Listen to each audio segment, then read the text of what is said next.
एक दिन आ गए देवर्षि नारद और जैसे ही नारद जी आए तो नारद जी चुपचाप नहीं आते। नारद जी जब आते तो भगवान नाम की ध्वनि करके आते। सभी लोग बड़े भाव से ताली बजाते हुए गावे श्रीमन नारायण नारायण नारायण श्रीमन नारायण श्रीमन नारायण नारायण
सरयू के तीर अयोध्या नगरी सरयू के तीर अयोध्या नगरी सरयू के तीर अयोध्या नगरी सरयू के तीर अयोध्या नगरी संत करे जहाँ पारायण रामा संत करे जहाँ पारायण श्रीमन नारायण नारायण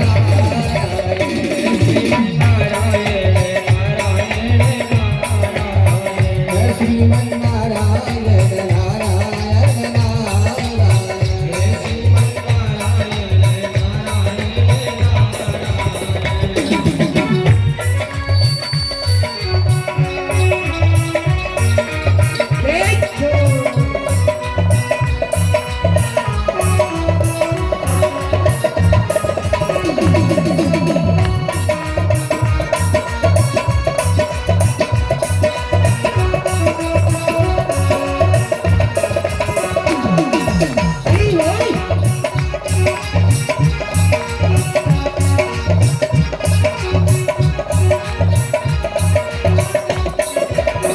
कोमल गात पीताम्बर सोहे कोमल गात पीताम्बर सोहे कोमल गात पीताम्बर सोहे कोमल गात पीताम्बर सोहे और बैजंती नारायण रामा और बैजंती नारायण श्रीमन नारायण नारायण नारायण श्रीमन नारायण नारायण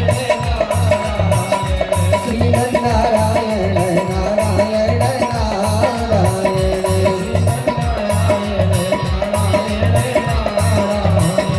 लक्ष्मी नारायण नारायण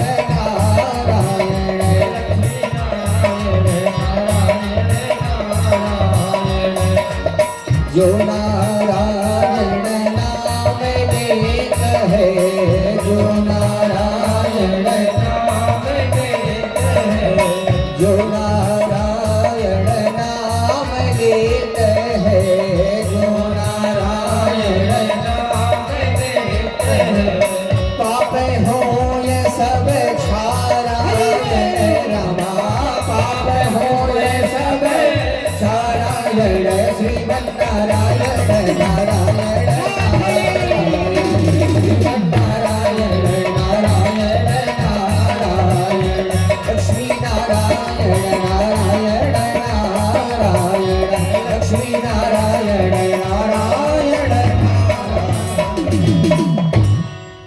वृंदावन में हरिलाल की जय हो, श्री सीतारामचंद्र भगवान की जय हो, भागवत महापुराण की जय हो, बुदेला बाबा की जय हो।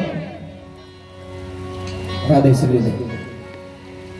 नारद जी आए, परीक्षित से कहते महाराज आपके राज्य में कलयुग आने वाला है। परीक्षित बोले देख रहे हैं कैसे आ रहा हो कलयुग।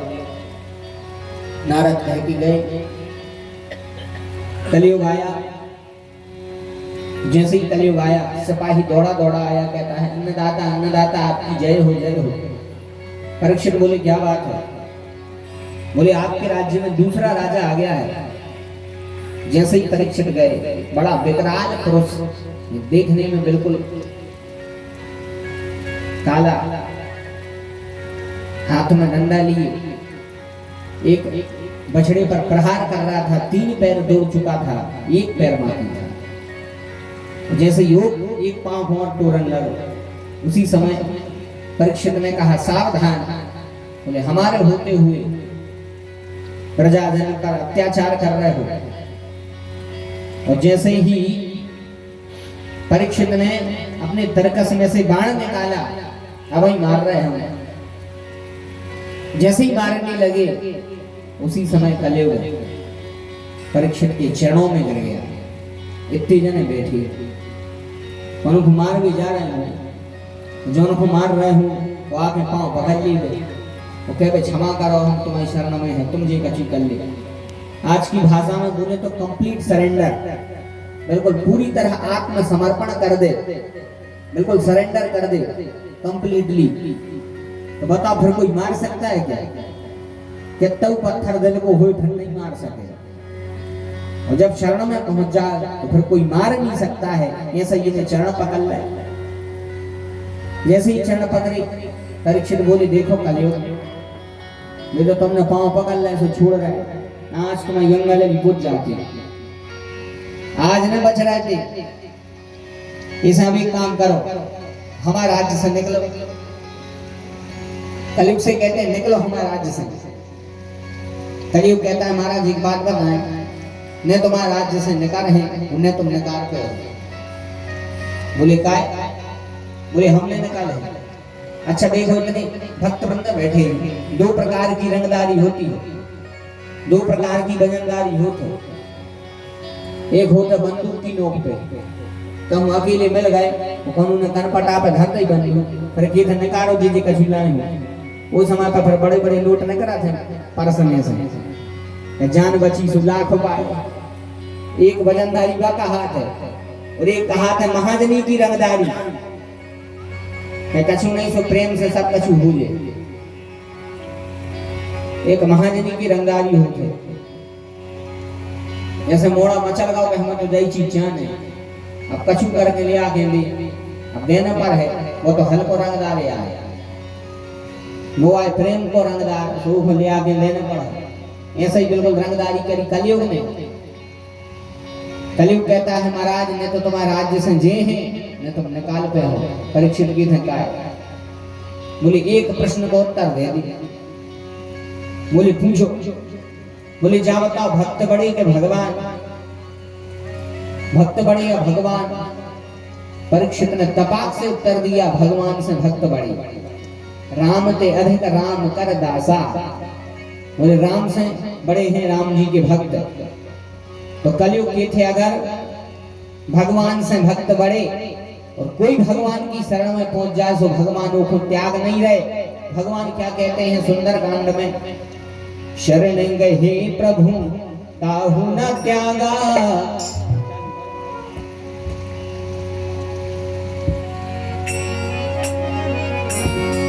शरण गए प्रभु ताहु न त्यागा, विश्वद्रोह कृत अगज ही लागा।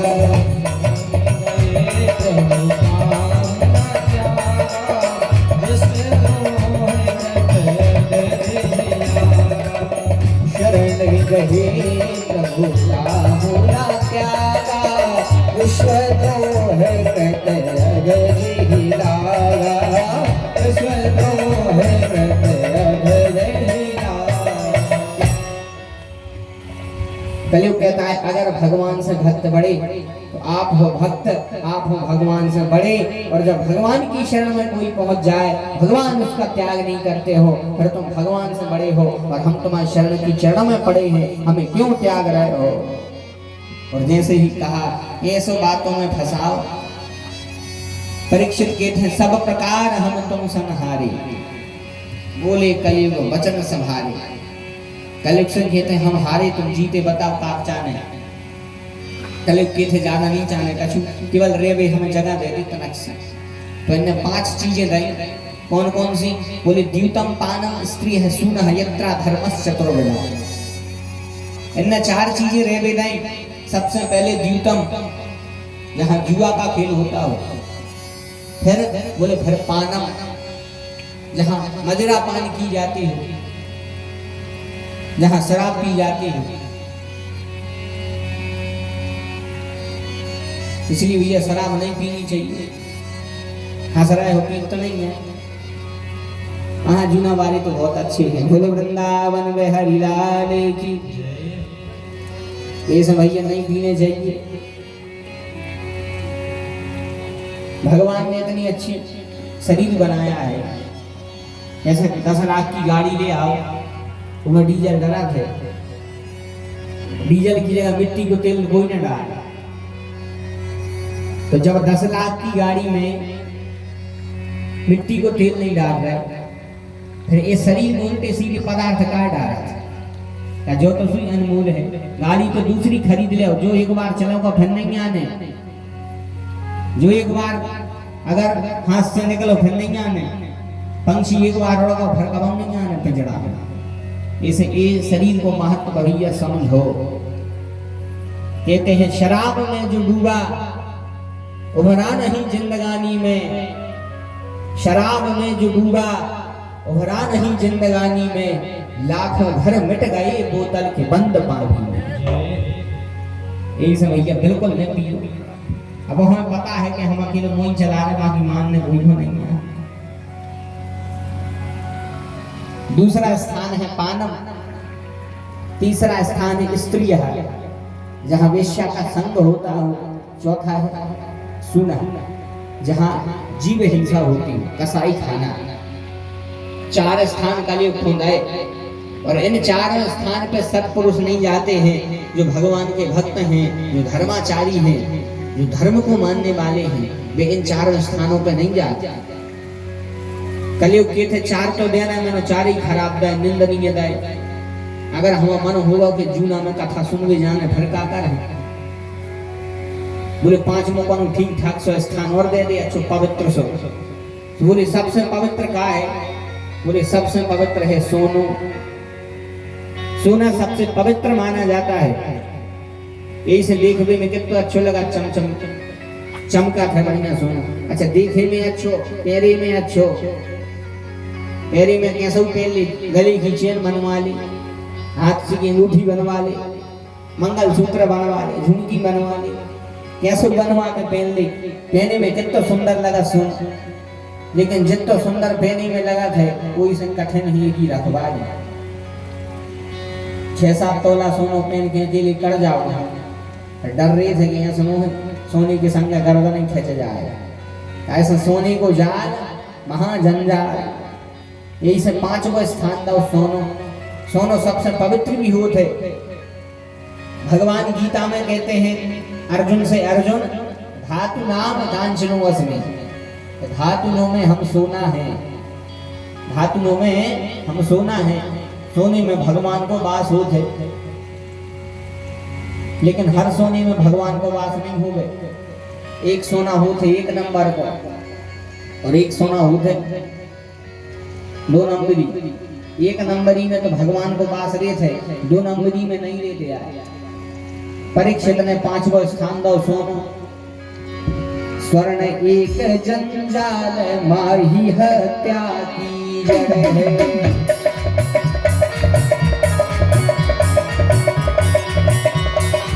वजन वजन बन जावे मोह को यही घर है।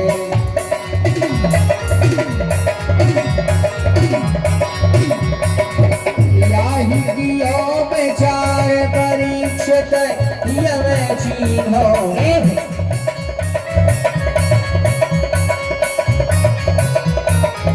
याही कियो प्रचार परीक्षित ही मैं छीनो कलयुग पास बुलाय पाँच मोनो दीनो कलयुग पास बुलाय पाँच मोनो दीनो कलयुग पास बुलाय पाँच मोनो दीनो। पांचवा स्थान दिया सोना। अच्छा जी भूल गए थे जो मुकुट पहने हैं बसु सोने को लेकिन जो जी मुकुट पहने थे ये में भगवान को बास ने तो जो आए 2 नंबर को मुकुट जरासंध को ये में हतो कलजो को बास तो कलयुग आके सीधे मुंह पे बैठो। जैसे ही सिर पर बैठा एक दिन मृगया करने के लिए जंगल में गए। प्यास लगी समीप ऋषि के आश्रम में पहुंचे। उनसे जल मंगा। वे भगवान की तपस्या में लीन थे। उनने सुनी नहीं। जैसे ही उन्होंने नहीं सुनी तो राजा थे मूड पे गड़ गए। मूड खराब हो गया। बाण की नोक से एक सर्प पड़ा था मरा। वो उठाओ घड़ी में डाल कर चले गए। शमी के पुत्र का नाम था श्रृंगी। और जब वो कौनों ने बताई कि तुम्हारे पिताजी के घरे में कौनों ने मारो सांप डाल रहा है, हमें लग रहा राजा परीक्षित आए। उसको बड़ा क्रोध आया। उसी समय स्नान कर रहा था, जल हाथ में लिया। कहता है जिसने मर्यादा का उल्लंघन किया है इति लंघित मर्यादा तक्षकः सप्तमेन। बोले जौन ने मर्यादा का उल्लंघन करो है 7 वेदना उप तक्षक नांग डसे। इन्होंने तो श्राप दे डाला। और जब शमी को पता चला कि हमारे पुत्र ने श्राप दे दिया, पुत्र को बुलाया। कहा बेटा ये तूने अच्छा नहीं किया, ये तुमने ठीक नहीं किया। अब ऐसा राजा दोबारा नहीं मिलेगा, ना भूतो ना भविष्यति। श्रृंगी कहते हैं पिताजी वाणी को श्राप तो लगा लगाओ। अब तो वज्र बन गई वाणी। अब आगे आप जानो कैसे ठीक होने परीक्षित। उसी समय 2 शिष्य बुलाए। कहा जाओ परीक्षित से कह दे कि 7 दिन को श्राप लग गया। वह शिष्य आए परीक्षित के पास में। कहते हैं महाराज आपको 7 दिन को श्राप लगो है कि 7वें दिन आपकी मृत्यु हो जाए तक्षक नाम की डसी से। परीक्षित सुन के प्रसन्न हो गए, हंसने लगे कि धन्य हो प्रभु, कम से कम हमें करे को फल तो मिलो। उसी समय अपना राज्य पाठ दिया अपने पुत्र जन्मेजय को और गंगा जी के किनारे निकल गए बैरागी बन के। लेकिन भगवान के भक्त थे भैया, इनको जरूरत थी एक योग्य सदगुरु की। और कल आपने कथा सुनी थी कि सुखदेव जी को जरूरत काय की थी, बोली योग्य श्रोता की। इनको चाहे तो सुन भी बारो, इनको चाहे तो कह भी बारो। इनको श्राप लगा है वाणी का। श्रृंगी ने वाणी से श्राप दिया है कि 7 दिन जो है तक्षक नाग डसेगा, मृत्यु हो जाएगी। तो वाणी को श्राप वाणी से दूर होने के लाने, वाणी का श्राप वाणी से ही दूर होगा। जैसे जहर की काट जहर है, लोहे को काट लोहा है, विष की काट विष है, ऐसे ही वाणी की श्राप की काट भी वाणी ही है। उन्होंने मुंह से श्राप दे दो, अगर मुंह से कथा और सुन ले तो श्राप भी दूर हो जाए। तो वाणी का श्राप वाणी से दूर करने के लिए भगवान ने श्री व्यास नंदन सुखदेव जी को पहुंचा दिया। बोले सुखदेव भगवान की तत्रा भवद भगवान व्यास पुत्र यद्रक्षयागामटमानो नपेक्षः अलक्ष्य लिंगो न जलाभतुष्टो मृतस्य बालैरवधूत वेशः। तत्रा भवद भगवान व्यास पुत्र। उसी समय भगवान व्यास जी के पुत्र श्री सुखदेव जी उस गंगा जी के किनारे आए। इनके पीछे पीछे बड़ी महासभा लगी। देखने में बिल्कुल बालक जैसे हैं, केवल 16 साल के हैं सुखदेव जी। इनकी आयु लिखी है 28 वर्ष।